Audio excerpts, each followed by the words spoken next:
How to Talk to Anyone by Leil Lowndes. Audiobook series part 2. Let's begin. Limit the fidget. How to come across as 100% credible. I have a friend, a highly respected headhunter named Helen. Helen makes terrific hires for her clients. I once asked her the secret of her success. She said, probably because I can almost always tell when an applicant is lying. How can you tell? She said, well, just last week I was interviewing a young woman for a position as marketing director for a small firm. Throughout the interview, the applicant had been sitting with her left leg crossed over her right. Her hands were comfortably resting in her lap and she was looking directly at me. I asked her salary. Without swerving her eyes from mine, she told me. I asked if she enjoyed her work. Still looking directly at me, she said, yes. Then I asked her why she left her previous job. Helen said, at that point, her eyes fleetingly darted away before regaining eye contact with me. Then, while answering my question, she shifted in her seat and crossed her right leg over her left. At one point, she put her hands up to her mouth. Helen said, that's all I needed. With her words, she was telling me she felt her growth opportunities were limited at her previous firm. But her body told me she was not being entirely forthright. Helen went on to explain the young woman's fidgeting alone wouldn't prove she was lying. Nevertheless, it was enough, she said, that she wanted to pursue the subject further.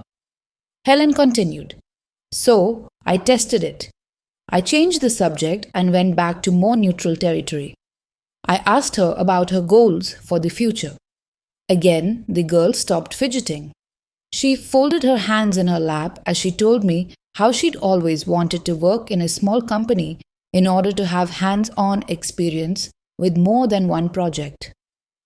Then I repeated my earlier question. I asked again if it was only the lack of growth opportunity that made her leave her previous position. Sure enough, once again, the woman shifted in her seat and momentarily broke eye contact. As she continued talking about her last job, she started rubbing her forearm. Helen continued to probe until she finally uncovered the truth. The applicant had been fired due to a nasty disagreement with the marketing director she worked for. Human resources professionals who interview applicants and police officers who interrogate suspected criminals are trained to detect lies. They know specifically what signals to look for. The rest of us, although not knowledgeable about specific clues to deceit, have a sixth sense when someone is not telling us the truth. Just recently, a colleague of mine was considering hiring an in-house booking agent. After interviewing one fellow, she said to me, I don't know. I don't really think he has the success he claims. You think he's lying to you? I asked. Absolutely. And the funny thing is, I can't tell why. He looked right at me. He answered all my questions directly. There was just something that didn't seem right. Employers often feel this way. They have a gut feeling about someone, but they can't put their finger on it. Because of that, many large companies turn to the polygraph. The polygraph, or lie detector, is a mechanical apparatus designed to detect if someone is lying. Banks, chemists, and grocery stores rely heavily on it for pre-employment screening. The FBI, Justice Department, and most police departments have used the polygraph on suspects. And the interesting part is the polygraph is not a lie detector at all. All the machine can do is detect fluctuations in our autonomic nervous system, changes in breathing patterns, sweating, flushing, heart rate, blood pressure, and other signs of emotional arousal. So is it accurate? Well, yes, often it is. Why? Because when the average person tells a lie, he or she is emotionally aroused and bodily changes do take place. When that happens, they fidget. Experienced or trained liars, however, can fool the polygraph. Beware the appearance of lying, even when you're telling the truth. Problems arise for us when we are not lying, but are feeling emotional or intimidated by the person we are talking with. A young man telling an attractive woman about his business success might shift his weight. A woman talking about her company's track record to an important client could rub her neck. More problems arise out of the atmosphere. A businessman who doesn't feel nervous at all could loosen his collar because the room is hot. A politician giving a speech outdoors could blink excessively because the air is dusty. Even though erroneous, these fidgety movements give their listeners the sense something just isn't right, or a gut feeling they're lying. Professional communicators are alert to this hazard. They consciously squelch any signs anyone could mistake for shiftiness. They fix a constant gaze on their listener. They never put their hands on their faces. They don't massage their arm when it tingles or rub their nose when it itches. They don't loosen their collar when it's hot or blink because it's sandy. They don't wipe away tiny perspiration beads in public or shield their eyes from the sun. They suffer because they know fidgeting undermines credibility. Consider the infamous September 25, 1960 televised US presidential debate between Richard Milhous Nixon and John Fitzgerald Kennedy. Political pundits speculate Nixon's lack of makeup. His fidgeting and mopping his brow on camera lost him the election. Technique 7. Limit the fidget whenever your conversation really counts. Let your nose itch, your ear tingle, or your foot prickle. Do not fidget, twitch, wiggle, squirm, or scratch. And above all, keep your paws away from your face. Hand motions near your face and all fidgeting can give your listener the gut feeling you're fibbing. If you want to come across as an entirely credible somebody, try to squelch all extraneous movement when your communication counts. I call the technique limit the fidget. Now let's tackle intelligence. What, you ask, can people come across as more intelligent than they really are? Well, did you ever hear of Hans, the counting horse? Hans was considered the most intelligent horse in history, and he used the technique I'm about to suggest. Hans's horse sense how to make them say you've got horse sense. A very clever horse named Hans, inspires this next technique. Hans was owned by Herr von Osten, a Berliner who had trained Hans to do simple arithmetic by tapping his right front hoof. So prodigious was Hans's ability that the horse's fame quickly spread throughout Europe in the early 1900s. He became known as Clever Hans, the counting horse. Herr von Osten taught Hans to do more than just add. Soon the horse could subtract and divide. In time, Clever Hans even mastered the multiplication tables. The horse became quite a phenomenon. Without his owner uttering a single word, Hans could count out the size of his audience, tap the number wearing glasses, or respond to any counting question they asked him. Finally, Hans achieved the ultimate ability that separates man from animal language. Hans learned the alphabet. By tapping out hoofbeats for each letter, he answered any question about anything humans had read in a newspaper or heard on the radio. He could even answer common questions about history, geography, and human biology. Hans made headlines and was the main topic of discussion at dinner parties throughout Europe. The human horse quickly attracted the attention of scientists, psychology professors, veterinarians, even cavalry officers. Naturally, they were skeptical, so they established an official commission to decide whether the horse was a case of clever trickery or equine genius. Whatever their suspicions, it was obvious to all. Hans was a very smart horse. Compared to other horses, Hans was a somebody. Cut to today.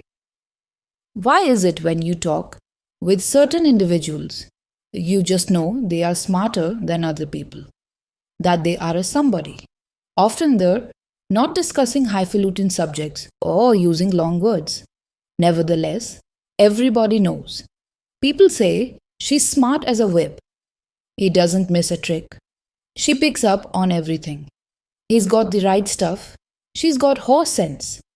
Which brings us back to Hans. The day of the big test arrived. Everyone was convinced it must be a trick orchestrated by Herr von Osten, Hans's owner. There was standing room only in the auditorium, filled with scientists, reporters, clairvoyants, psychics, and horse lovers who eagerly awaited the answer.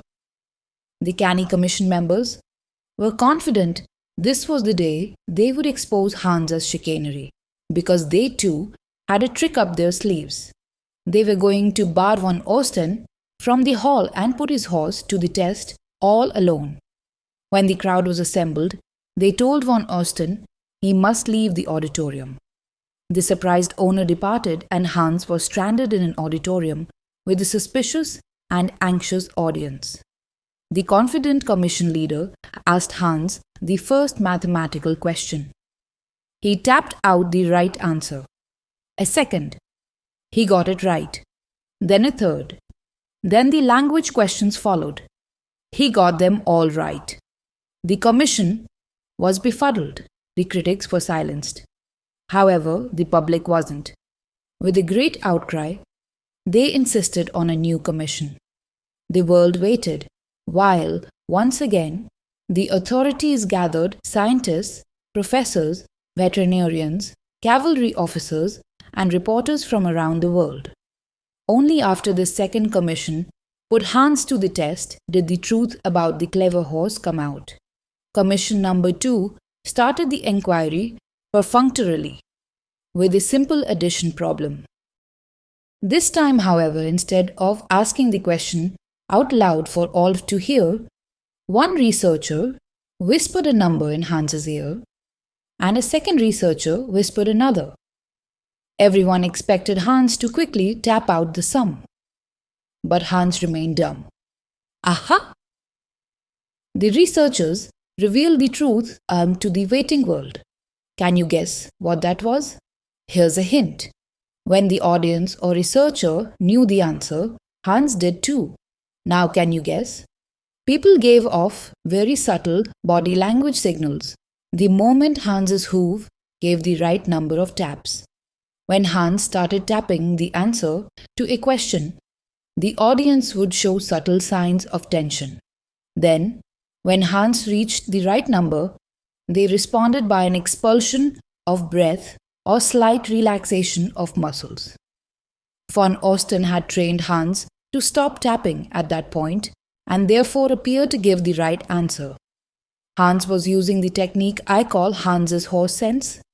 He watched his audience's reactions very carefully and planned his responses accordingly. If a horse can do it, so can you. Have you ever been watching TV when the phone rings? Someone asks you to hit the mute button on the television so they can talk. Because there's no sound now, you watch the TV action more carefully. You see performers smiling, scowling, smirking, squinting, and scores of other expressions. You don't miss a bit of the story because just from their expressions, you can tell what they're thinking. Hans's horse sense is just that, watching people, seeing how they're reacting, and then making your moves accordingly. Even while you're talking, keep your eyes on your listeners and watch how they're responding to what you're saying. Don't miss a trick. Are they smiling? Are they nodding? Are their palms up? They like what they're hearing. Are they frowning? Are they looking away? Are their knuckles clenched? Maybe they don't. Are they rubbing their necks? Are they stepping back? Are their feet pointing toward the door? Maybe they want to get away. You don't need a complete course in body language here. Already, your life's experience has given you a good grounding in that. Most people know if their conversation partners step back or look away. They're not interested in what you're saying. When they think you're a pain in the neck, they rub theirs. When they feel superior to you, they steeple their hands. We'll explore more body language specifics in technique #77 eyeball selling. For the moment, all you need to do is tune to the silent channel being broadcast by the speaker. Technique 8 Hans's horse sense. Make it a habit to get on a dual track while talking. Express yourself, but keep a keen eye on how your listener is reacting to what you're saying. Then plan your moves accordingly. If a horse can do it, so can a human. People will say, you pick up on everything. You never miss a trick. You've got horse sense. You now have 8 techniques to help you come across as a confident, credible, and charismatic person who makes everyone he or she comes in contact with feel like a million. Let's explore one last technique in this section to put it all together and make sure you don't miss a beat. Watch the scene before you make the scene. How to make sure you don't miss a beat? You've seen professional skiing on television. The athlete at the top of the piste, every muscle primed and poised, waiting for the gun to propel him to ultimate victory. Look deeply into his eyes and you'll see he is having an out-of-body experience. And in his mind's eye, the skier is swooshing down the slope, zapping back and forth between the poles, and sliding across the finish line in faster time than the world thought possible. The athlete is visualizing. All athletes do it. Divers, runners, jumpers, javelin throwers, lugers, swimmers, skaters, acrobats. They visualize their magic before performing it. They see their own bodies bending, twisting, flipping, flying through the air. They hear the sound of the wind, the splash in the water, the whir of the javelin, the thud of its landing. They smell the grass, the cement, the pool, the dust. Before they move a muscle, professional athletes watch the whole movie, which, of course, ends in their own victory. Sports psychologists tell us visualization is not just for a top-level competitive athletes. Studies show mental rehearsal helps weekend athletes sharpen their golf, their tennis, their running, whatever their favorite activity. Experts agree if you see the pictures, hear the sounds, and feel the movements of your body in your mind before you do the activity, the effect is powerful. 26 miles on my mattress is psychological mumbo-jumbo. Absolutely not. I have a friend, Richard, who runs marathons. Once, several years ago, a scant 3 weeks before the big New York marathon, an out-of-control car crashed into Richard's and he was taken to the hospital. He was not badly injured. Nevertheless, his friends were sorry for him because being laid up 2 weeks in bed would naturally knock him out of the big event. What a surprise when on that crisp November marathon morning in Central Park, Richard showed up in his little shorts and big running shoes. Richard, are you crazy? You're in no shape to run. You've been in bed these past few weeks. We all cried out. My body may have been in bed, he replied, but I've been running. What? We asked in unison. Yep, every day. 26 miles, 385 yards. Right there on my mattress, Richard explained that in his imagination he saw himself traversing every step of the course. He saw the sights, heard the sounds, and felt the twitching movements in his muscles. He visualized himself racing in the marathon. Richard didn't do as well as he had the year before, but the miracle is he finished the marathon, without injury, without excessive fatigue. It was all due to visualization. Visualization works in just about any endeavor you apply it to, including being a terrific communicator. Visualization works best when you feel totally relaxed. Only when you have a calm state of mind Can you get clear, vivid images? Do your visualization in the quiet of your home or car before leaving for the party, the convention, or the big deal meeting. See it all in your mind's eye ahead of time. Technique 9. Watch the scene before you make the scene, rehearse, being the super somebody you want to be ahead of time. See yourself walking around with hang by your teeth posture, shaking hands, smiling the flooding smile, and making sticky eyes. Hear yourself chatting comfortably with everyone. Feel the pleasure of knowing you are in peak form and everyone is gravitating toward you. Visualize yourself a super somebody. Then it all happens automatically. You now have the skills necessary to get you started on the right foot with any new person in your life. Think of yourself in these first moments like a rocket taking off. When the folks at Cape Kennedy aim a spacecraft for the moon, a mistake in the millionth of a degree at the beginning, when the craft is still on the ground, means missing the moon by thousands of miles. Likewise, a tiny body language blooper at the outset of a relationship may mean you will never make a hit with that person.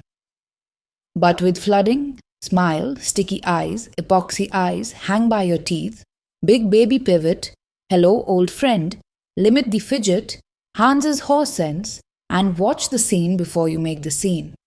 You'll be right on course to get whatever you eventually want from anybody, be it business, friendship, or love. We now move from the silent world to the spoken word. Part 2. What do I say after I say hello? Small talk, your verbal welcome mat, just as the first glimpse should please their eyes. Your first words should delight their ears. Your tongue is a welcome mat embossed with either welcome or go away. To make your conversation partner feel welcome, you must master small talk.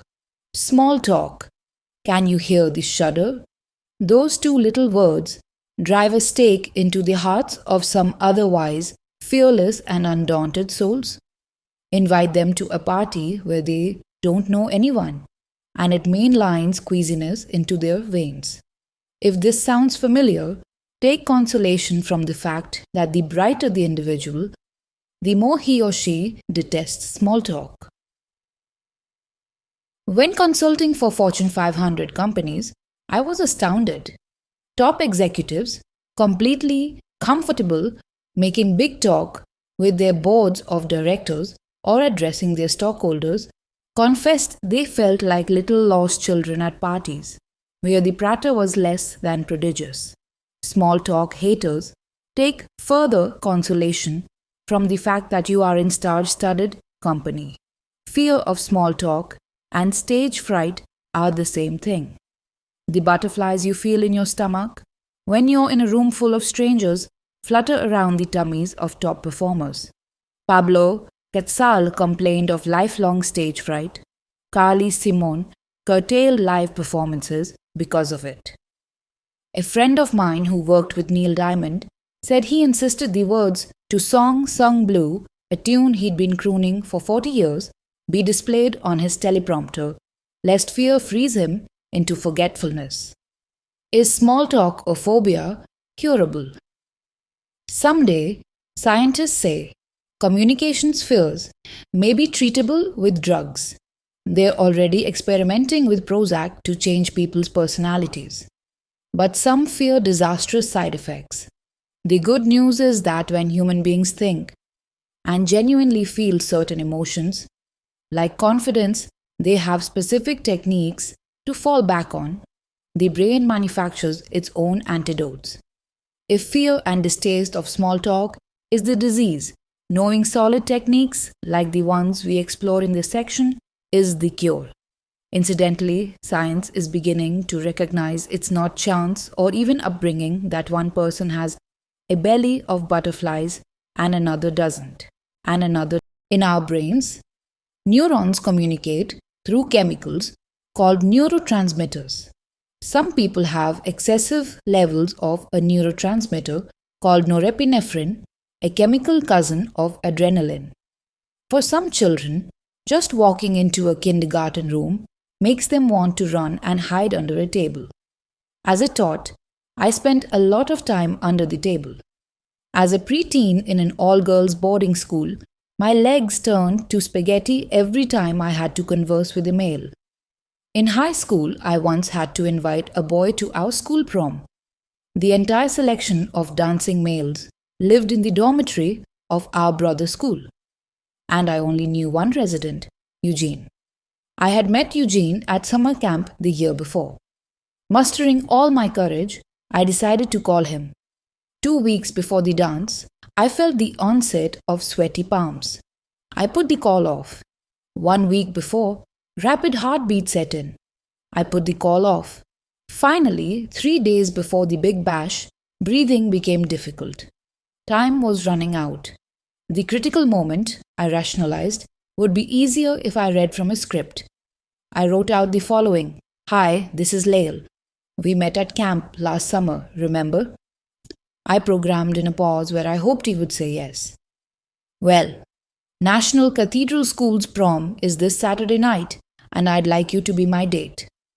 I programmed in another pause where I prayed he'd say yes. On Thursday before the dance, I could no longer delay the inevitable. I picked up the receiver and dialed. Clutching the phone, waiting for Eugene to answer, my eyes followed perspiration droplets rolling down my arm and dripping off my elbow. A small salty puddle was forming around my feet. Hello?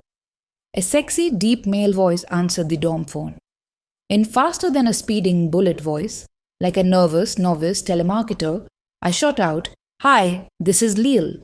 We met at camp last summer, remember? Forgetting to pause for his assent, I raced on. Well, National Cathedral, school's prom is this Saturday night, and I'd like you to be my date. To my relief and delight, I heard a big cheerful, oh, that's great, I'd love to. I exhaled my first normal breath all day. He continued, I'll pick you up at the girls' dorm at 7:30.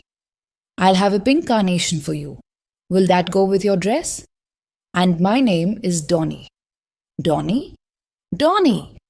Who said anything about Donnie? Well, Donnie turned out to be the best date I had that decade.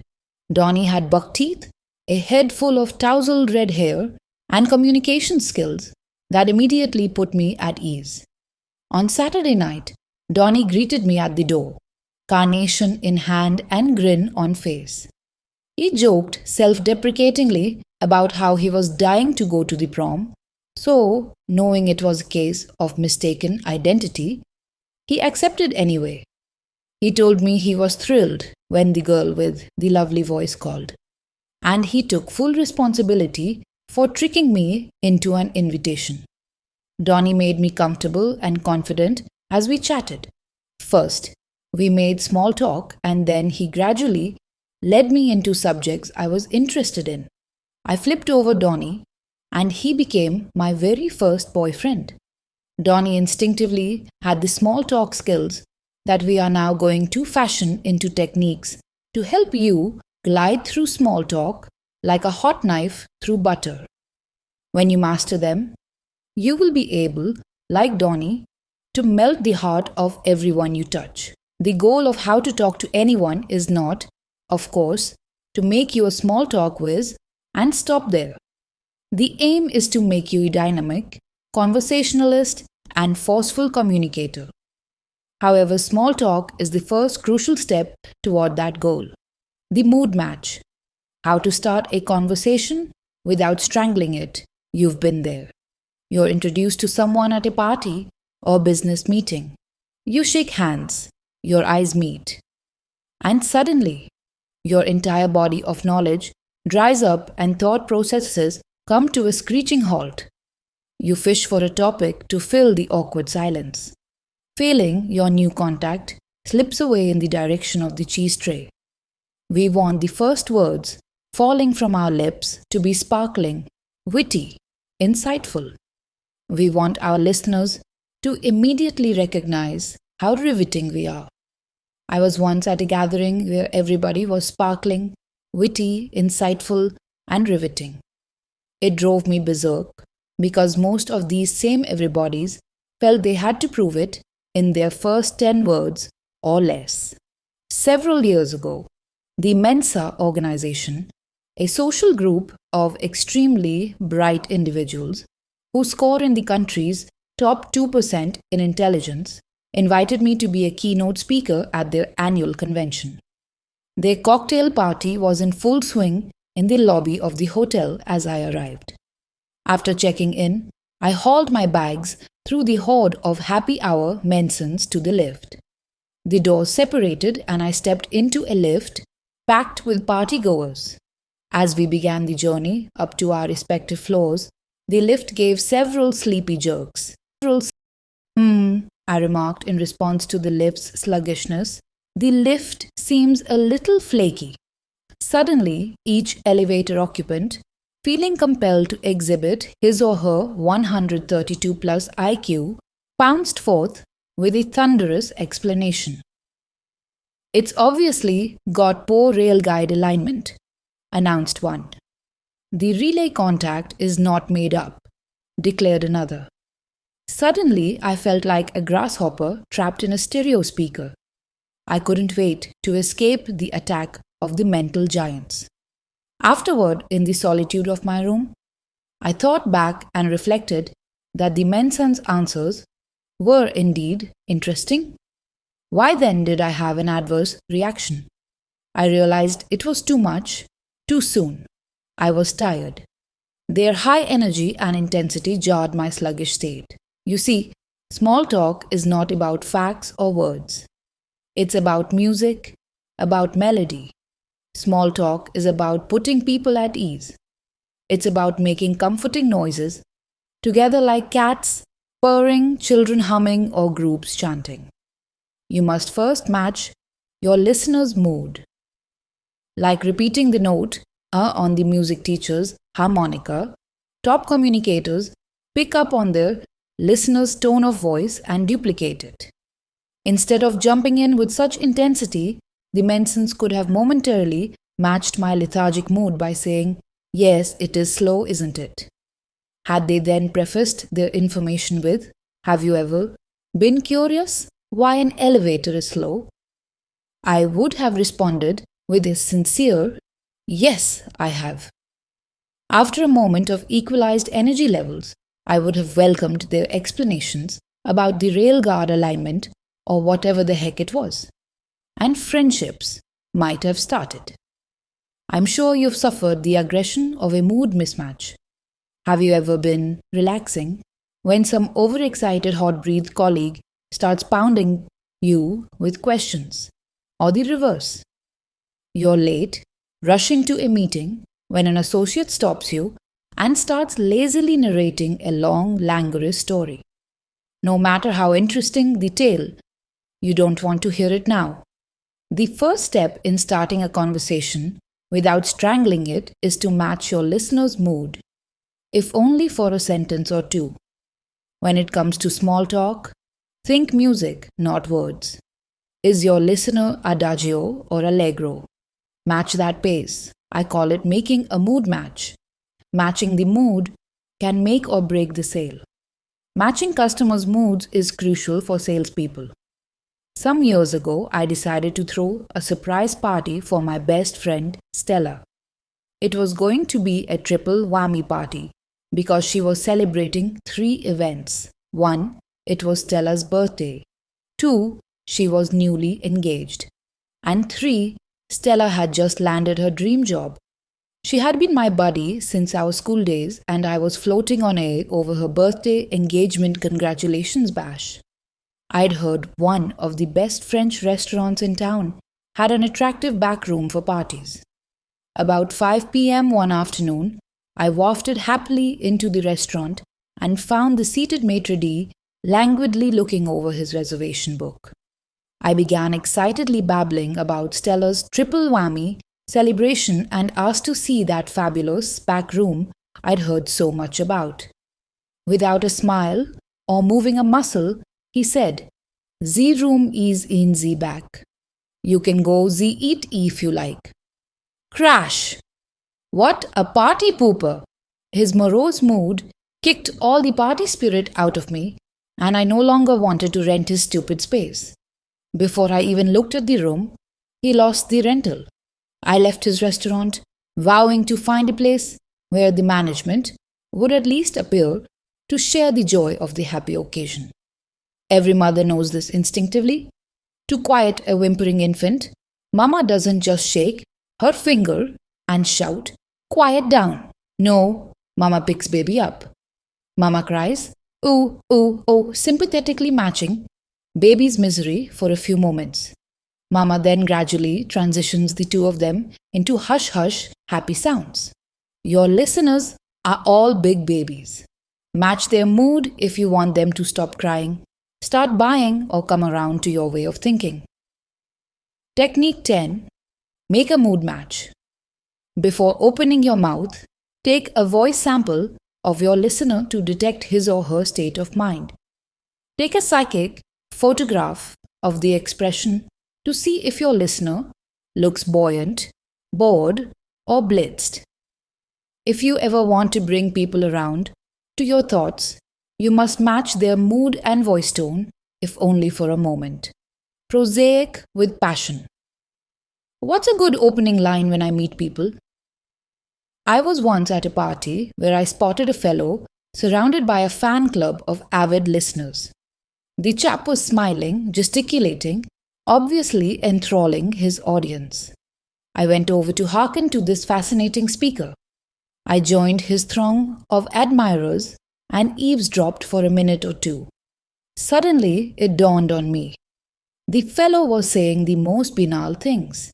His script was dull, dull, dull.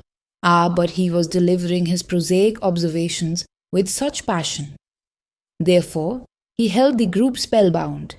It convinced me that it's not all what you say, it's how you say it. Often people ask me, what's a good opening line when I meet people? I give them the same answer a woman who once worked in my office always gave me. Dottie often stayed at her desk to work through lunch. Sometimes, as I was leaving for the sandwich shop, I'd ask her, "Hey Dottie, what can I bring you back for lunch?" Dottie, trying to be obliging, would say, "Oh, anything is fine with me." "No, Dottie," I wanted to scream. "Tell me what you want." "Ham and cheese, chicken salad with mayonnaise, peanut butter with sliced bananas." Be specific. Anything is hassle. Frustrating though it may be, my answer to the opening line question is anything. Because almost anything you say really is okay, as long as it puts people at ease and sounds passionate. How do you put people at ease? By convincing them they are okay and that the two of you are similar. When you do that, you break down walls of fear, suspicion, and mistrust. Why banal makes a bond? Samuel I Hayakawa was a college president, US senator, and brilliant linguistic analyst of Japanese origin. He tells us this story that shows the value of, as he says, unoriginal remarks. 11. In early 1942, a few weeks after the beginning of World War II, at a time when there were rumors of Japanese spies, Hayakawa had to wait several hours in a railroad station in Oshkosh, Wisconsin. He noticed others waiting in the station were staring at him suspiciously. Because of the war, they were apprehensive about his presence. He later wrote, one couple, with a small child, was staring with special uneasiness and whispering to each other.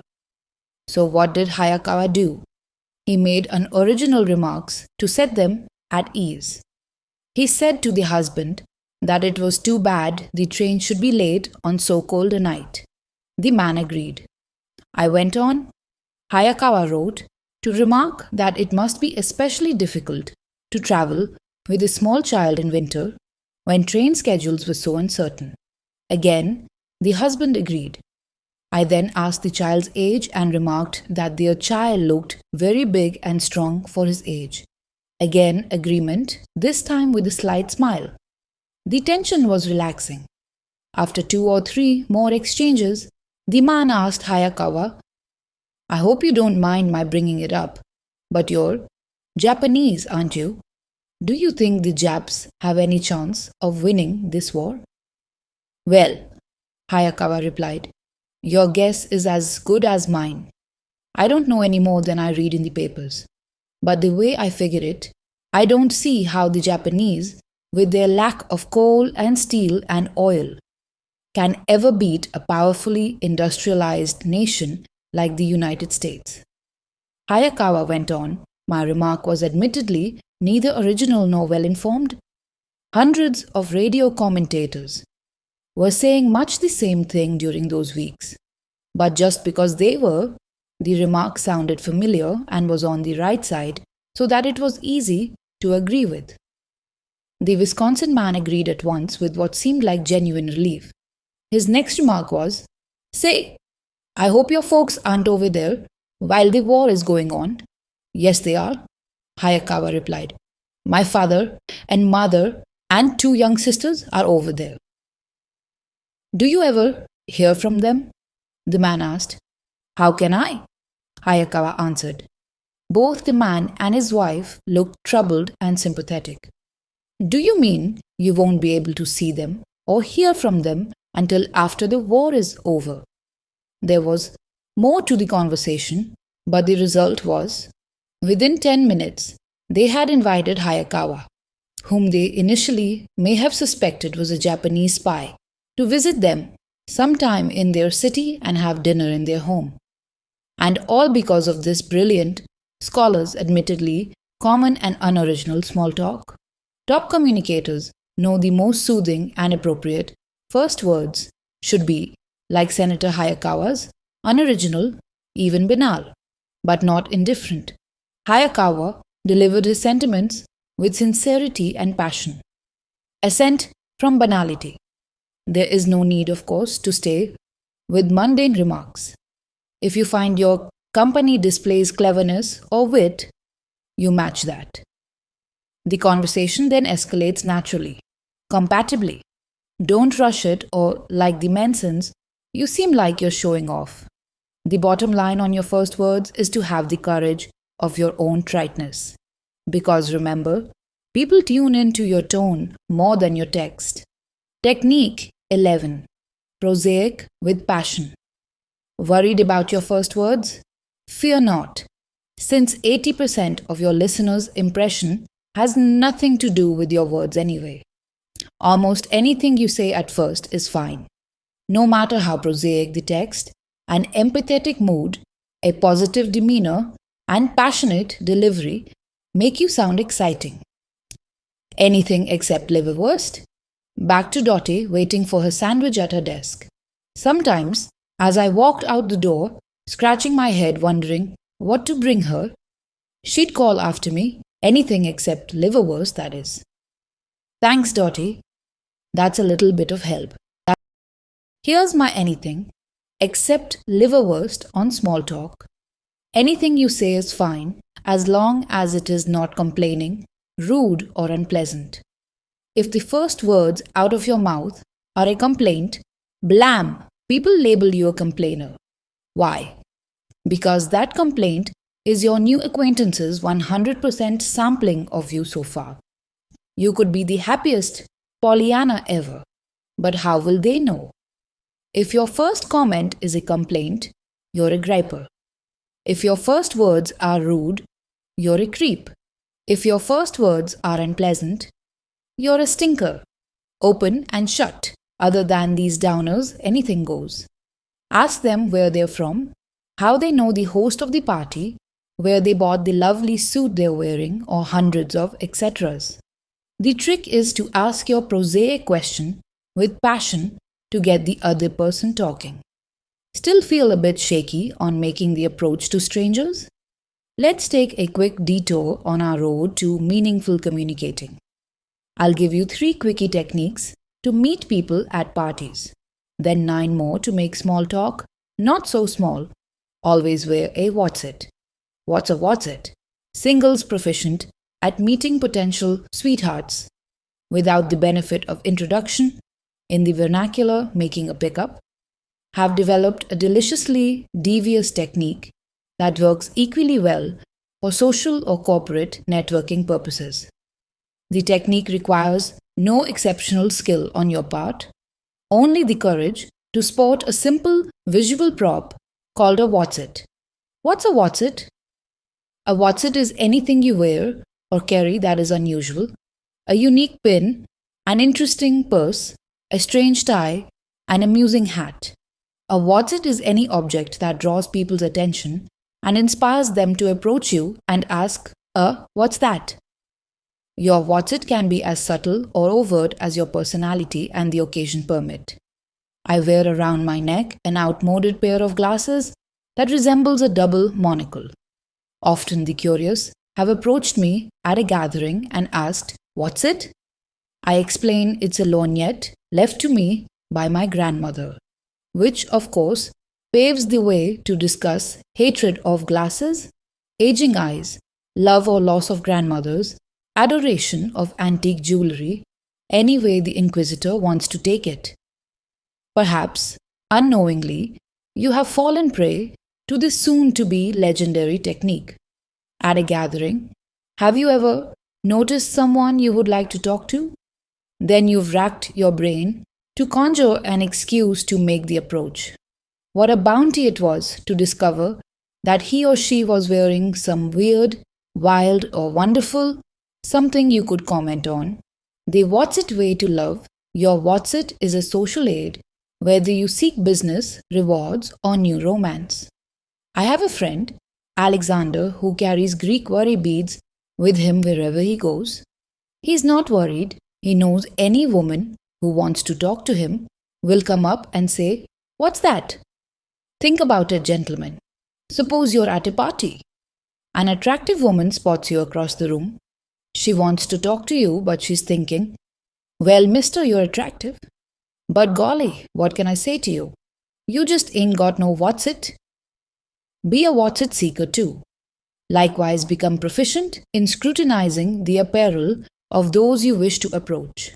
Why not express interest in the handkerchief in the tycoon's vest pocket, the brooch on the bosom of the rich divorcee, or the school ring on the finger of the director whose company you want to work for? The big spender who you suspect might buy 100 of your widgets has a tiny golf club lapel pin. Say, "Excuse me, I couldn't help but notice your attractive lapel pin. Are you a golfer? Me too.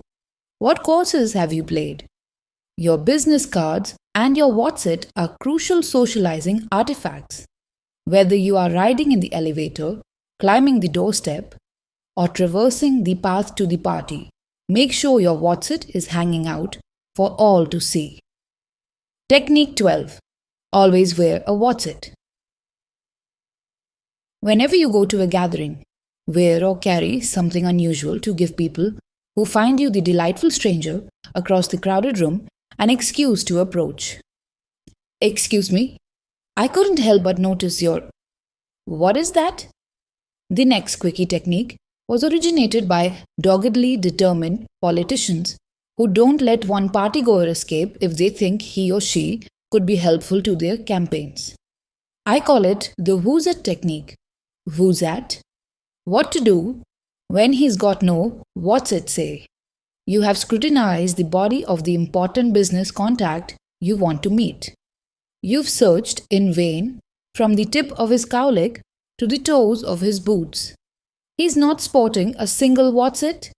If you strike out on finding something to comment on, resort to the who's it technique. Like a persistent politician, go to the party giver and say, "That man, woman over there looks interesting. Who is he, she?" Then ask for an introduction. Don't be hesitant. The party giver will be pleased you find one of the guests interesting. If, however, you are loath to pull the party giver away from his or her other guests, you still can perform who's at. This time, don't ask for a formal introduction. Simply pump the party giver for just enough information to launch you. Find out about the stranger's jobs, interests, hobbies. Suppose the party giver says, "Oh, that's Joe Smith. I'm not sure what his job is, but I know he loves to ski."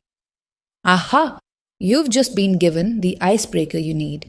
Now you make a beeline for Joe Smith. Hi, you're Joe Smith, aren't you? Susan was just telling me what a great skier you are. Where do you ski? You get the idea. Technique 13. Who's at? Who's at is the most effective, least used by non-politicians, meeting people device ever contrived. Simply ask the party giver to make the introduction, or pump for a few facts that you can immediately turn into icebreakers. Now the third in our little trio of meeting who you want tricks. Eavesdrop in. I just thought I'd eavesdrop in and say hello. The woman you've decided you must meet is wearing no what's it. Can't find the host for the who's it technique.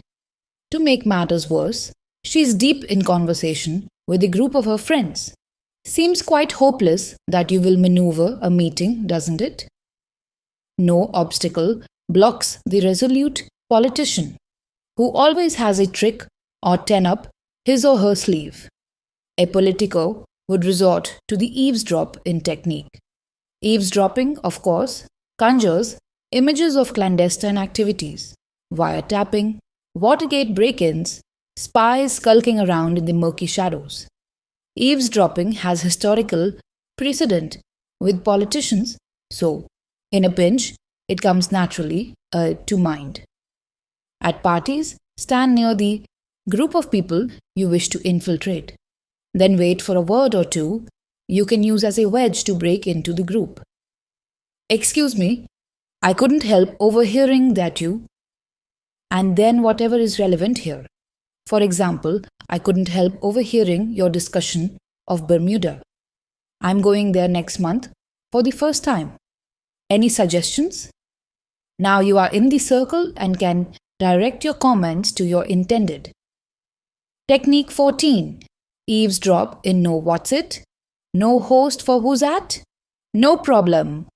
Just sidle up behind the swarm of folks you want to infiltrate and open your ears. Wait for any flimsy excuse and jump in with, "Excuse me, I couldn't help but overhear." Will they be taken aback? Momentarily. Will they get over it? Momentarily. Will you be in the conversation? Absolutely. Let us now hop back on the train that first explored Small Talk City and travel to the land of meaningful communicating. Never the naked city. Don't drop a frozen steak on their platter. You wouldn't dream of going to a party naked. And I hope you wouldn't dream of letting your conversation be exposed naked and defenseless against the two inevitable assaults. Where are you from? And what do you do? When asked these questions, most people, like clunking a frozen steak on a china platter, drop a brick of frozen geography or baffling job title on the asker's conversational platter. Then they slap on the muzzle. You're at a convention. Everyone you meet will, of course, ask, "And where are you from?" When you give them the short form, naked city answer, "Oh, I'm from Muscatine, Iowa," or Millinocket, Maine, Winnemucca, Nevada, or anywhere they haven't heard of, what can you expect except a blank stare? Even if you're a relatively big city slicker from Denver, Colorado, Detroit, Michigan, or San Diego, California, you'll receive a panicked look from all but American history professors. They're rapidly racking their brains, thinking, what do I say next? Even the names of world-class burgs like New York, London, Paris, and Los Angeles inspire less than riveting responses. When I tell people I'm from New York City, what are they expected to say? Duh, seen any good muggings lately? Do humanity and yourself a favor. Never, ever give just a one-sentence response to the question, "Where are you from?" Give the asker some fuel for his tank, some fodder for his trough. Give the hungry communicator something to conversationally nibble on. All it takes is an extra sentence or two about your city, some interesting fact, some witty observation, to hook the asker into the conversation. Several months ago, a trade association invited me to be its keynote speaker on networking and teaching people to be better conversationalists. Just before my speech, I was introduced to Mrs. Devlin, who was the head of the association. "How do you do?" she asked. "How do you do?" I replied. Then Mrs. Devlin smiled, anxiously awaiting a sample of my stimulating conversational expertise. I asked her where she was from. She plunked a frozen Columbus, Ohio, and a big expectant grin on my platter. I had to quickly thaw her answer into digestible conversation. My mind thrashed into action. Leil's thought pattern. Gulp, Columbus, Ohio. I've never been there. Criminy. What do I know about Columbus? I know a fellow named Jeff, a successful speaker who lives there. But Columbus is too big to ask if she knows him. And besides, only kids play the "do you know so and so" game. My panicked, silent search continued. I think it's named after Christopher Columbus, but I'm not sure, so I better keep my mouth shut on that one. 4 or 5 other possibilities raced through my mind, but I rejected them all as too obvious, too adolescent, or too off the wall. I realized by now that seconds had passed, and Mrs. Devlin was still standing there with a slowly dissipating smile on her face. She was waiting for me, the expert who, within the hour, was expected to teach her trade association lessons on scintillating conversation, to spew forth words of wit or wisdom. "Oh, Columbus, gee," I mumbled in desperation, watching her face fall into the worried expression of a patient being asked by the surgeon, knife poised in hand, "Where's your appendix?" I never came up with stimulating conversation on Columbus. But just then, under the knife, I created the following technique for posterity. I call it Never the Naked City. Technique 15. Never the naked city whenever someone asks you the inevitable, "And where are you from?" Never, ever, unfairly challenge their powers of imagination with a one-word answer. Learn some engaging facts about your hometown that conversational partners can comment on. Then, when they say something clever in response to your bait, they think you're a great conversationalist. Different bait for shrimp or sharks. A fisherman uses different bait to bag bass or bluefish. And you will obviously throw out different conversational bait to snag simple shrimp or sophisticated sharks. Your hook should relate to the type of person you're speaking with. I'm originally from Washington, D.C. If someone at, say, an art gallery asked me where I was from, I might answer, "Washington, D.C., designed, by the same city planner who designed Paris." This opens the conversational possibilities to the artistry of city planning, Paris, other cities' plans, European travel, and so forth. At a social party of singles, I'd opt for another answer. "I'm from Washington, D.C." The reason I left is there were 7 women to every man when I was growing up. Now the conversation can turn to the ecstasy or agony of being single, the perceived lack of desirable men everywhere, even flirtatious possibilities. In a political group, I'd cast a current fact from the constantly evolving political phase of Washington.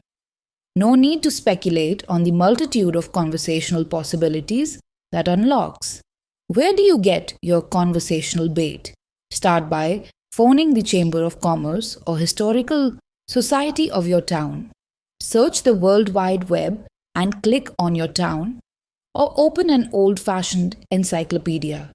All rich sources for future stimulating conversations. Learn some history, geography, business statistics, or perhaps a few fun facts to tickle future friends' funny bones. The Devlin debacle inspired further research. The minute I got home, I called the Columbus Chamber of Commerce and the Historical Society. Say you too are from Columbus, Ohio, and your new acquaintance lays it on you. Where are you from? When you are talking with the business person, your answer could be, I'm from Columbus, Ohio. You know, many major corporations do their product testing in Columbus because it's so commercially typical. In fact, it's been called the most American city in America. They say if it booms or bombs in Columbus, it booms or bombs nationally. Talking with someone with a German last name, tell her about Columbus's historic German village with the brick streets and the wonderful 1850 S-style little houses. It's bound to inspire stories of the old country. Your conversation partner's surname is Italian. Tell him Genoa, Italy is Columbus's sister city. Talking with an American history buff, tell him that Columbus was, indeed, named after Christopher Columbus and that a replica of the Santa Maria is anchored in the Scioto River. Talking with a student, tell her about the 5 universities in Columbus. The possibilities continue. You suspect your conversation partner has an artistic bent. You throw out casually, Columbus is the home of artist George Bellows. Columbusites, prepare some tasty snacks for askers even if you know nothing about them. Here's a goodie. Tell them you always have to say Columbus, Ohio, because in the US there is also a Columbus, Arkansas, Columbus, Georgia, Columbus, Indiana, Columbus, Kansas, Columbus, Kentucky, Columbus, Mississippi, Columbus, Montana, Columbus, Nebraska, Columbus, New Jersey, Columbus, New Mexico, Columbus, North Carolina, Columbus, North Dakota, Columbus, Pennsylvania, Columbus, Texas, and Columbus, Wisconsin. That spreads the conversational possibilities to 15 other states. 15 other. Remember, as a quotable, notable once said, no man would listen to you talk if he didn't know it was his turn next. A postscript to the hellish experience I had with Columbus. Months later, I mentioned the trauma to my speaker friend from Columbus, Jeff. Jeff explained his house was really in a smaller town, just minutes outside Columbus. What town, Jeff? Gahanna, Ohio. Gahanna means hell in Hebrew, he said, and then went on to explain why he thought ancient Hebrew historians were clairvoyant. Thanks, Jeff. I knew you'd never lay a naked city on any of your listeners. Never the naked job. Answering the inevitable third, only to death and taxes, is the assurance a new acquaintance will soon chirp. And what do you do? Is it fitting and proper they should make that query? We'll pick up that sticky wicket later. For the moment, these few defensive moves help you keep your crackerjack communicator credentials when asked the inevitable. First, like never the naked city, don't toss a short shrift answer in response to the asker's breathless inquiry. You leave the poor fish flopping on the deck when you just say your title. I'm an actuary, an auditor, an author, an astrophysicist. Have mercy, so he or she doesn't feel like a nincompoop outsider asking, what kind of actualizing, auditing, authoring, or astrophysizing do you do? You're a lawyer. Don't leave it to laymen to try to figure out what you really do. Flesh it out. Tell a little story your conversation partner can get a handle on. For example, if you're talking with a young mother, say, I'm a lawyer. Our firm specializes in employment law. In fact, now I'm involved in a case where a company actually discharged a woman for taking extra maternity leave that was a medical necessity. A mother can relate to that. Talking with a business owner, say I'm a lawyer. Our firm specializes in employment law. My current case concerns an employer who is being sued by one of her staff for asking personal questions during the initial job interview. A business owner can relate to that. Technique 16. Never the naked job when asked the inevitable, and what do? You may think, I'm an economist. An educator, an engineer is giving enough information to engender good conversation. However, to one who is not an economist, educator, or an engineer, you might as well be saying I'm a paleontologist, psychoanalyst, or pornographer. Flesh it out. Throw out some delicious facts about your job for new acquaintances to munch on. Otherwise, they'll soon excuse themselves, preferring the snacks back at the cheese tray. Painful memories of naked job flashers. I still harbor painful recollections of being tongue tied when confronted by naked job flashers. Like the time a fellow at a dinner party told me, I'm a nuclear scientist.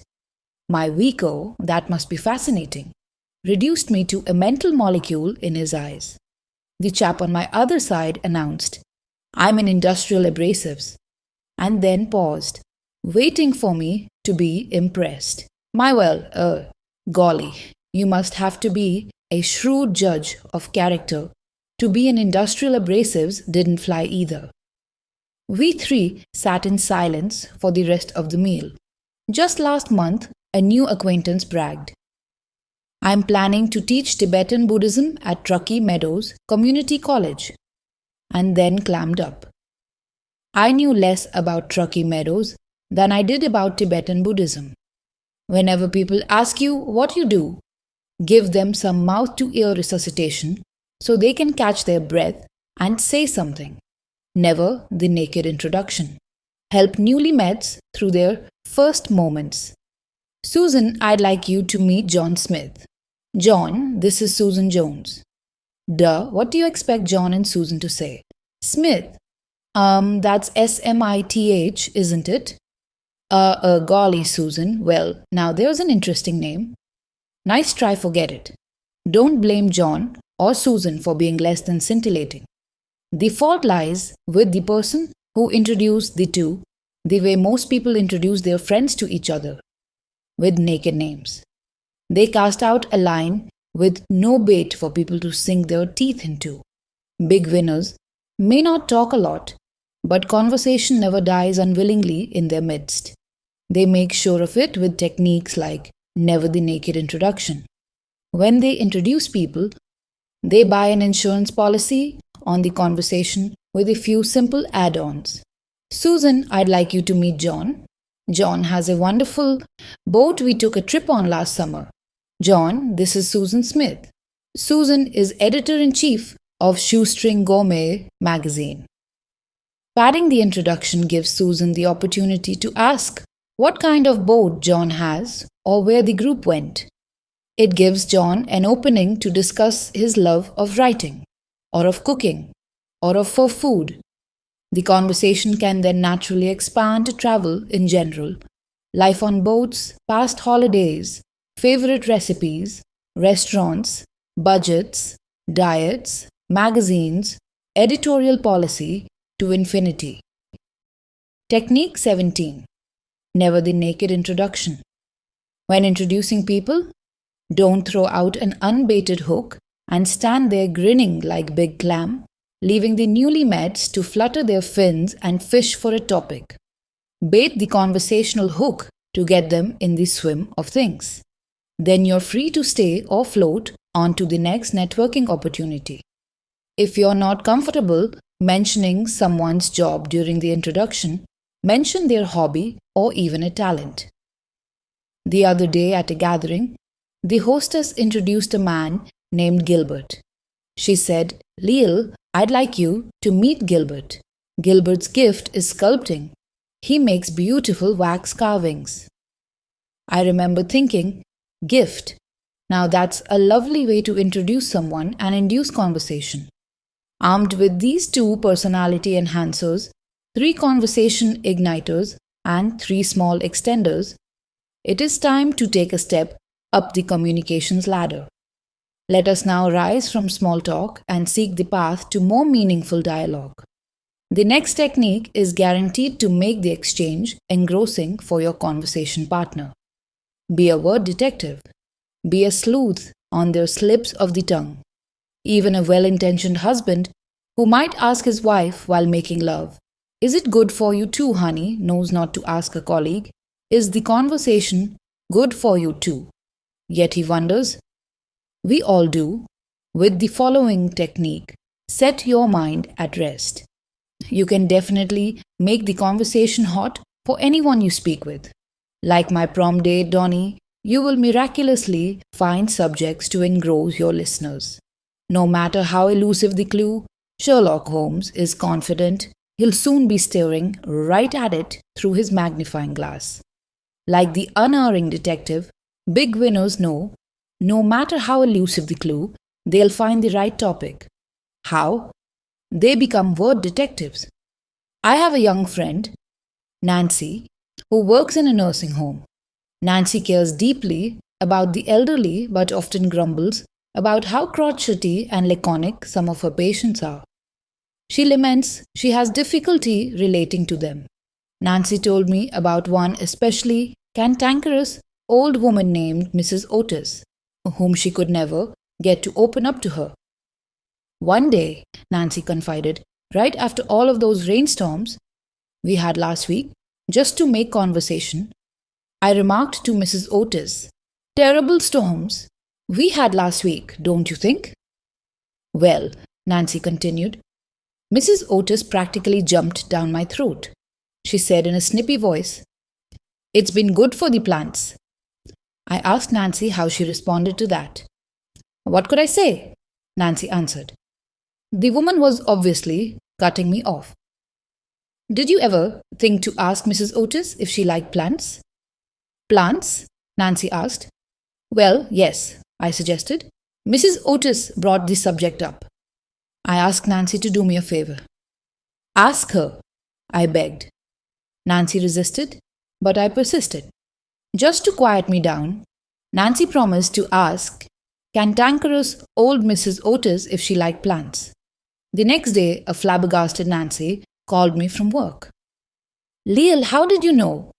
Not only did Mrs. Otis love plants, she told me she'd been married to a gardener. Today I had a different problem with Mrs. Otis. I couldn't shut her up.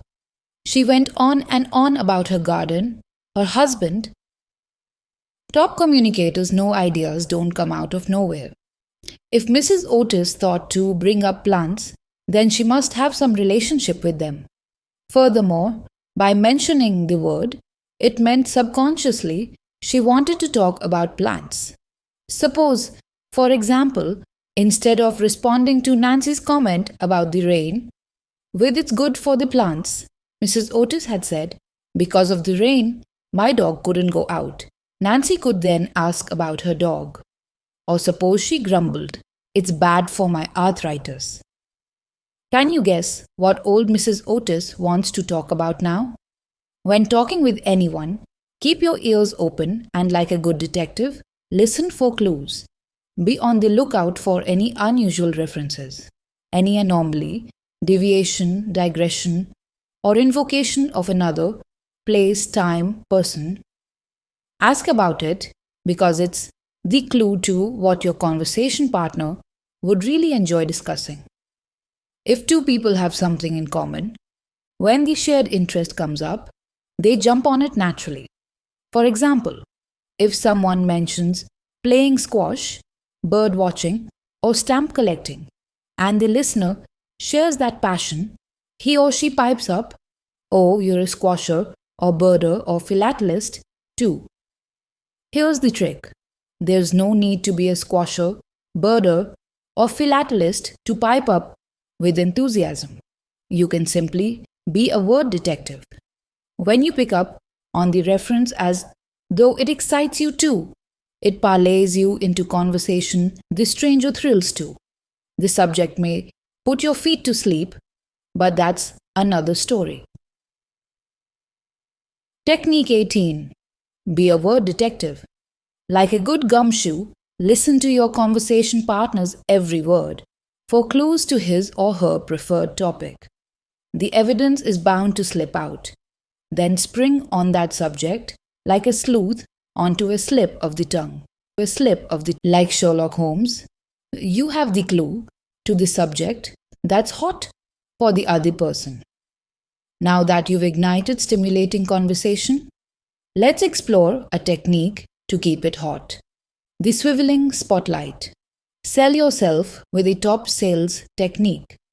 Several years ago, a girlfriend and I attended a party saturated with a hodgepodge of swelligant folks. Everyone we talked to seemed to lead a nifty life. Discussing the party afterward, I asked my friend, Diane, of all the exciting people at the party, who did you enjoy talking to most? Without hesitation, she said, "Oh, by far, Dan Smith." "What does Dan do?" I asked her. Well, I'm not sure," she answered. "Where does he live?" I don't know," Diane responded. "Well, what is he interested in?"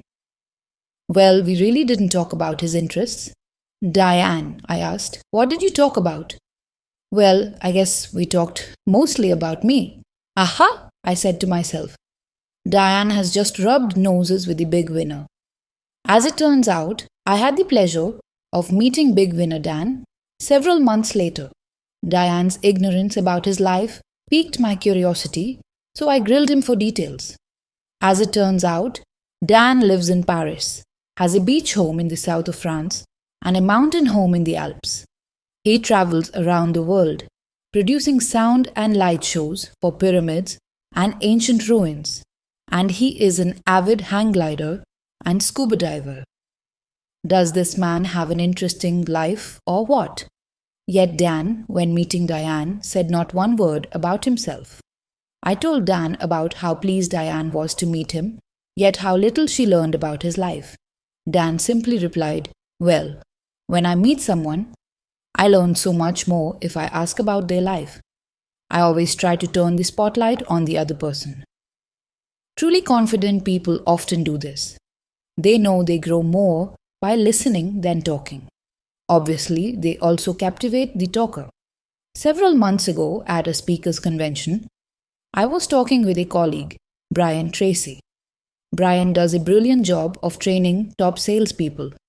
He tells his students of a giant spotlight that, when shining on their product, is not as interesting to the prospect. When salespeople shine the giant spotlight on the prospect, that's what makes the sale. Salespeople, this technique is especially crucial for you. Keep your swiveling spotlight aimed away from you, only lightly on your product and most brightly on your buyer. You'll do a much better job of selling yourself and your product. Technique 19. The swiveling spotlight. When you meet someone, imagine a giant, revolving spotlight between you. When you're talking, the spotlight is on you. When new person is speaking, it's shining on him or her. If you shine it brightly enough, the stranger will be blinded to the fact that you have hardly said a word about yourself. The longer you keep it shining away from you, the more interesting he or she finds you. Parroting. Never be stuck for something to say again.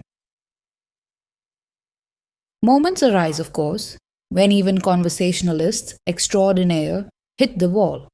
Some folks' monosyllabic grunts leave slim pickings even for masters of the be-a-word detective technique. If you find yourself futilely fanning the embers of a dying conversation, and if you feel for political reasons or human compassion that the conversation should continue, here's a foolproof trick to get the fire blazing again. I call it parroting after that beautiful tropical bird that captures everyone's heart simply by repeating other people's words. Have you ever, puttering around the house, had the TV in the background tuned to a tennis game? You hear the ball going back and forth over the net, clink, clunk, clink, clunk, clink. This time you don't hear the clunk. The ball didn't hit the court. What happened? You immediately look up at the set. Likewise in conversation, the conversational ball goes back and forth. First you speak, then your partner speaks, you speak, and so it goes back and forth. Each time, through a series of nods and comforting grunts, like hum or you let your conversation partner know the ball has landed in your court. It's your I got it signal. Such is the rhythm of conversation. What do I say next? Back to that frightfully familiar moment when it is your turn to speak, but your mind goes blank. Don't panic. Instead of signaling verbally or non verbally that you got it, simply repeat or parrot the last 2 or 3 words your companion said in a sympathetic, questioning tone. That throws the conversational ball right back in your partner's court. I have a friend, Phil, who sometimes picks me up at the airport. Usually, I am so exhausted that I rudely fall asleep in the passenger seat, relegating Phil to nothing more than a chauffeur. After one especially exhausting trip some years ago, I flung my bags in his trunk and flopped onto the front seat. As I was dozing off, he mentioned he'd gone to the theatre the night before. Usually, I would have just grunted and wafted into unconsciousness. However, on this particular trip, I had learned the parroting technique and was anxious to try it. Theatre? I parroted quizzically. Yes, it was a great show, he replied, fully expecting it to be the last word on the subject before I fell into my usual sleepy stupor. Great show, I parroted. Pleasantly surprised by my interest, he said, yes, it's a new show by Stephen Sondheim called Sweeney Todd. Sweeney Todd? I again parroted. Now Phil was getting fired up. Yeah, great music and an unbelievably bizarre story. Bizarre story? I parroted. Well, that's all Phil needed. For the next half an hour, Phil told me the show's story about a London butcher who went around murdering people. I half dozed, but soon decided his tale of Sweeney Todd's cutting off people's heads was disturbing my sleepy reverie. So I simply backed up and parroted one of his previous phrases to get him on another track. You said it had great music. That did the trick. For the rest of the 45-minute trip to my home, Phil sang me Pretty Women, The Best Pies in London, and other songs from Sweeney Todd, much better accompaniment for my demi-nap. I'm sure to this day Phil thinks of that trip as one of the best conversations we ever had. And all I did was parrot a few of his phrases. Technique 20. Parroting, never be left speechless again. Like a parrot, simply repeat the last few words your conversation partner says. That puts the ball right back in his or her court. And then all you need to do is listen. Salespeople, why go on a wild goose chase for a customer's real objections when it's so easy to shake them out of the trees with parroting? Parroting your way to profits? Parroting is also a can opener to pry open people's real feelings. Star salespeople use it to get to their prospects' emotional objections, which they often don't even articulate to themselves. A friend of mine, Paul, a used car salesman, told me he credits a recent sale of a Lamborghini to parroting. Paul was walking around the lot with a prospect and his wife, who had expressed interest in a sensible car. He was showing them every sensible Chevy and Ford on the lot. As they were looking at one very sensible family car, Paul asked the husband what he thought of it.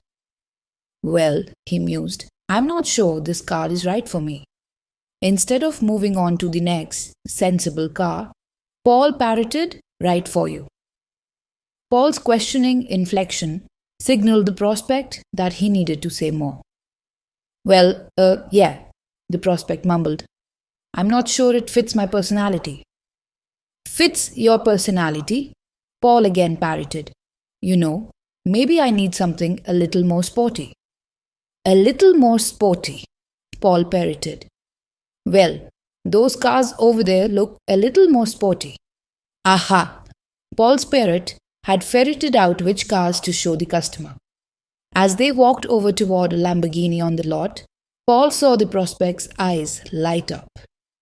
An hour later, Paul had pocketed a fat commission. Want to take a rest from talking to save your throat?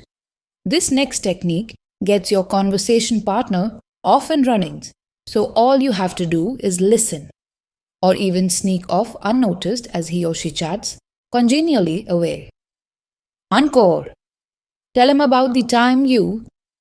Every father smiles when his little tyke beseeches him at bedtime.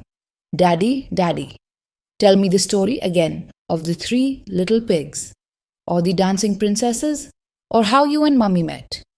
Daddy knows Junior enjoyed the story so much the first time. He wants to hear it again and again. Junior inspires the following technique called encore, which serves two purposes. Encore makes a colleague feel like a happy dad, and it's a great way to give dying conversation a heart transplant. I once worked on a ship that had Italian officers and mostly American passengers. Each week, the deck officers were required to attend the captain's cocktail party. After the captain's address in charmingly broken English, the officers invariably clumped together, yakking it up in Italian. Needless to say, most of the passengers' grasp of Italian ended at macaroni, spaghetti, salami, and pizza. As cruise director, it fell on my shoulders to get the officers to mingle with the passengers. My not so subtle tactic was to grab one of the officer's arms and literally drag him over to a smiling throng of expectant passengers. I would then introduce the officer and pray that either the cat would release his tongue or a passenger would come up with a more original question than, "Gee, if all you officers are here, who is driving the boat?" Never happened. I dreaded the weekly captain's cocktail party. One night, sleeping in my cabin, I was awakened by the ship rocking violently from side to side. I listened and the engines were off. A bad sign. I grabbed my robe and raced up to the deck. Through the dense fog, I could barely discern another ship, not half a mile from us. 5 or 6 officers were grasping the starboard guardrail and leaning overboard. I rushed over just in time to see a man in the moonlight with the bandage over one eye struggling up our violently rocking ladder. The officers immediately whisked him off to our ship's hospital. The engine started again and we were on our way. The next morning, I got the full story. A laborer on the other ship, a freighter, had been drilling a hole in an engine cylinder. While he was working, a sharp needle-thin piece of metal shot like a missile into his right eye. The freighter had no doctor on board, so the ship broadcast an emergency signal.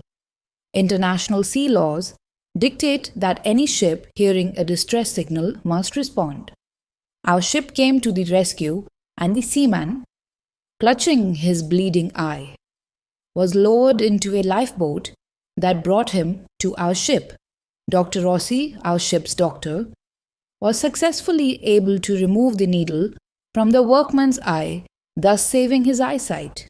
Cut to the next captain's cocktail party. Once again, I was faced with the familiar challenge of getting officers to mingle and make small talk with the passengers.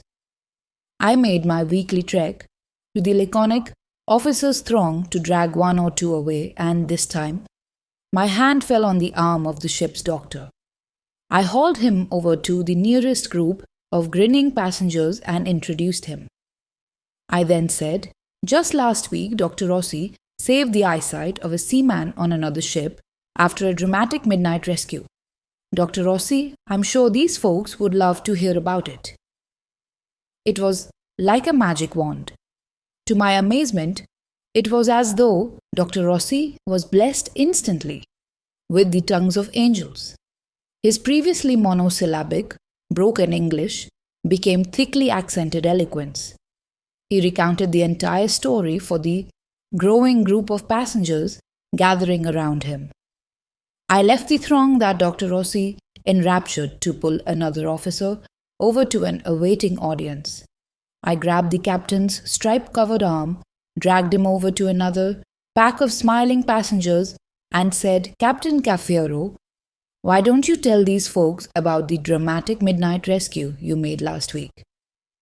The cat released Cafiero's tongue, and he was off and running, back to the throng to get the first officer for the next group. By now, I knew I had a winner. "Signor Salvago, Why don't you tell these folks how you awakened the captain at midnight last week for the dramatic midnight rescue? By then, it was time to go back to extract the ship's doctor from the first bevy and take him to his next pack of passengers. It worked even better the second time. He happily commenced his encore for the second audience. As he chatted away, I raced back to the captain to pull him away for a second, telling with another throng, I felt like the circus juggler who keeps all the plates spinning on sticks. Just as I got one conversation spinning, I had to race back to the first speaker to give him a whirl at another audience. The captain's cocktail parties were a breeze for me for the rest of the season. The three officers loved telling the same story of their heroism to new people every cruise. The only problem was I noticed the stories getting longer and more elaborate each time. I had to adjust my timing in getting them to do a repeat performance for the next audience. Play it again, Sam Encore is the word appreciative audiences chant when they want another song from the singer, another dance from the dancer, another poem from the poet, and in my case, another storytelling from the officers. Encore is the name of the technique you can use to request a repeat story from a prospect, potential employer, or valued acquaintance. While the two of you are chatting with a group of people, simply turn to him and say, John, I bet everyone would love to hear about the time you caught that 30-pound striped bass. Or, Susan, tell everyone that story you just told me of how you rescued the kitten from the tree. He or she will, of course, demur. Insist. Your conversation partner is secretly loving it. The subtext of your request is, that story of yours was so terrific. I want my other friends to hear it. After all, only crowd pleasers are asked to do an encore. Technique 21. Encore. The sweetest sound a performer can hear welling up out of the applause is encore. Encore. Let's hear it again. The sweetest sound your conversation partner can hear from your lips when you're talking with a group of people is tell them about the time you. Whenever you're at a meeting or party with someone important to you, think of some stories he or she told you. Choose an appropriate one from their repertoire that the crowd will enjoy. Then shine the spotlight by requesting a repeat performance. One word of warning. Make sure the story you request is one in which the teller shines. No one wants to retell the time they lost the sale, cracked up the car, or broke up the bar and spent the night in jail. Make sure your requested encore is a positive story where they come out the big winner, not the buffoon. The next technique deals with sharing some positive stories of your life. Accentuate the positive. Enduring little flubs. Often people think when they meet someone they like, they should share a secret, reveal an intimacy, or make a confession of sorts to show they are human too. Airing your youthful battle with bedwetting, teeth grinding, or thumb sucking, or your present struggle with gout or a goiter supposedly endears you to the masses. Well, sometimes it does. One study showed that if someone is above you in stature, their revealing a foible brings them closer to you. 12. The holes in the bottom of presidential candidate Adlai Stevenson's shoes charmed a nation, as did George Bush's shocking admission that he couldn't stomach broccoli. If you're on sure footing, say a superstar who wants to become friends with a fan, go ahead and tell your devotees about the time you were out of work and penniless. But if you're not a superstar, better play it safe and keep the skeletons in the closet until later. People don't know you well enough to put your foible in context. Later in a relationship, telling your new friend you've been thrice married, you got caught shoplifting as a teenager, and you got turned down for a big job may be no big deal. And that may be the extent of what could be construed as black marks on an otherwise flawless life of solid relationships, no misdemeanors, and an impressive professional record. But very early in a relationship, the instinctive reaction is what else is coming? If he shares that with me so quickly, what else is he hiding? A closet full of ex spouses, a criminal record, walls papered with rejection letters.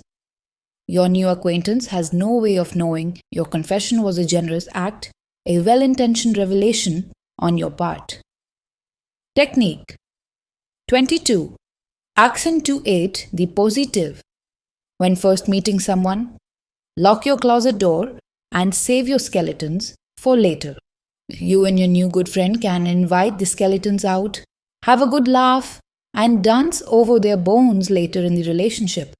But now's the time, as the old song says, to accentuate the positive and eliminate the negative. So far, in this section, you have found assertive methods for meeting people and mastering small talk. The next is both an assertive and defensive move to help spare you that pasty smile we tend to sport when we have no idea what people are talking about. The latest news: don't leave home without it. Your most important prop: you've heard folks whine, I can't go to the party, I haven't got a thing to wear. When was the last time you heard, I can't go to the party, I haven't got a thing to say? When going to a gathering with great networking possibilities, you naturally plan your outfit and make sure your shoes will match. And of course, you must have just the right tie or correct color lipstick. You puff your hair, pack your business cards, and you're off. Whoa, wait a minute. Didn't you forget the most important thing? What about the right conversation to enhance your image? Are you actually going to say anything that comes to mind, or doesn't at the moment? You wouldn't don the first outfit your groping hand hits in the darkened closet, so you shouldn't leave your conversing to the first thought that comes to mind when facing a group of expectant, smiling faces. You will, of course, follow your instincts in conversation, but at least be prepared in case inspiration doesn't hit. The best way to assure you're conversationally in the swing of things is to listen to a newscast just before you leave. What's happening right now in the world? All the fires, floods, air disasters, toppled governments, and stock market crashes pulverizes into great conversational fodder no matter what crowd you're circulating in. It is with some embarrassment that I must attribute the following technique to a businesswoman in the world's oldest profession.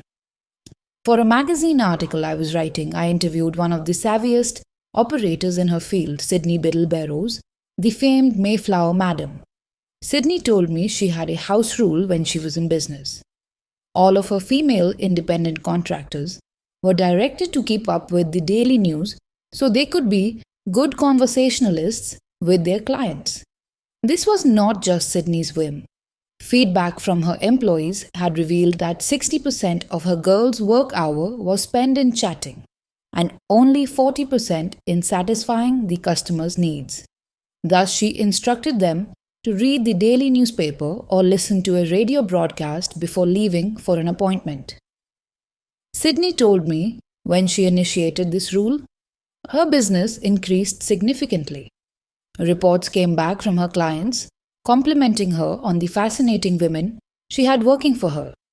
The consummate businesswoman, Miss Barrows, always strove to exceed her customers' expectations.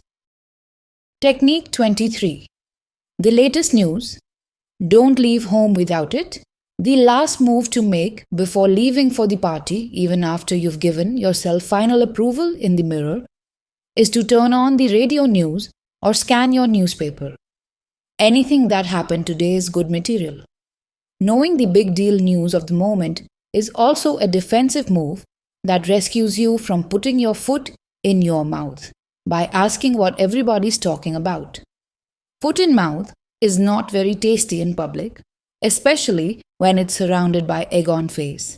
Ready for the big leagues of conversation? Let's go.